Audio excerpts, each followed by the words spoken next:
to EBS class. So today I'm going to explain you new topic our fundamental right.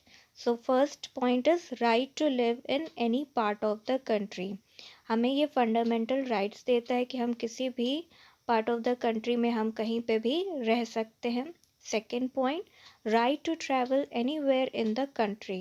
ये हमें right देता है कि हम कहीं पे भी travel कर सकते हैं कोई से भी country में. Third point right to have any profession. हम कोई सा भी अपना प्रोफेशन चूज कर सकते हैं. Fourth point right to follow any religion.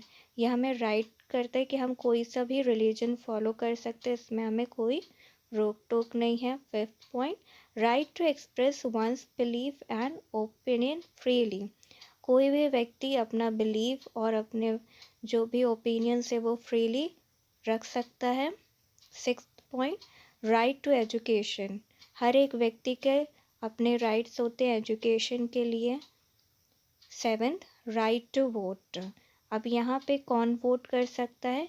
Every Indian who is 18, जो 18 एज के हो गए हैं और above has the right to vote. 18 से जो ऊपर एज के हो गए हैं तो वो सारे लोग वोट कर सकते हैं. उनको एक राइट है कि वो अपना कैंडिडेट को इलेक्ट कर सकते हैं. This is a very important right in a democracy.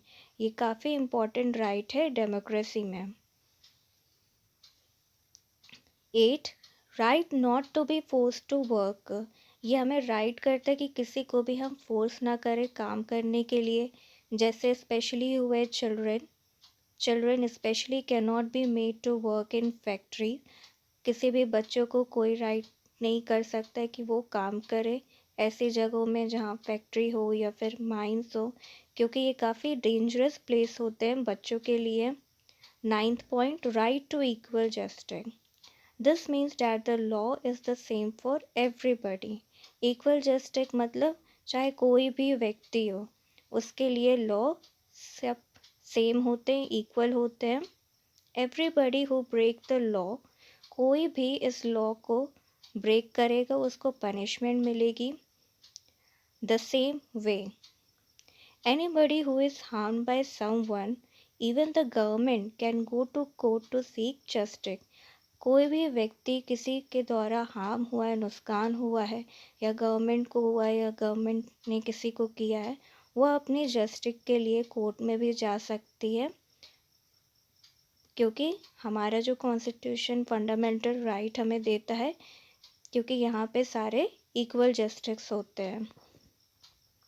अब पढ़ेंगे हमारा दूसरा topic our fundamental duty. Just as we have the right we have some duty too. जैसे हमारे पास कुछ राइट्स हैं, साथ ही साथ हमारे कुछ ड्यूटी है जिसे हमें निभाना चाहिए. Here are some of a fundamental duty specified in a constitution. अब हम पढ़ेंगे यहाँ पे हमारे फंडामेंटल ड्यूटीज़ क्या क्या हैं. Respecting the Constitution, the national flag and the national anthem. हमें अपनी जो ड्यूटीज़ है उसको रिस्पेक्ट करना चाहिए. हमारे जो कॉन्स्टिट्यूशन है, हमारी नेशनल फ्लैग है, नेशनल एंथम, इनको हमें रिस्पेक्ट देनी चाहिए. Respect the law of the country. जो भी हमारे लॉ हैं, जो भी रूल्स एंड रेगुलेशन है कंट्री को, हमें उनको रिस्पेक्ट करना चाहिए. Believing in the ideal of the freedom struggle. जो भी हमारे आइडल है फ्रीडम ऑफ स्ट्रगल, जिन्होंने मेहनत की है, हमें स्ट्रगल दिलाए, उनको बिलीव करना चाहिए. Believing in and working for the unity of the country.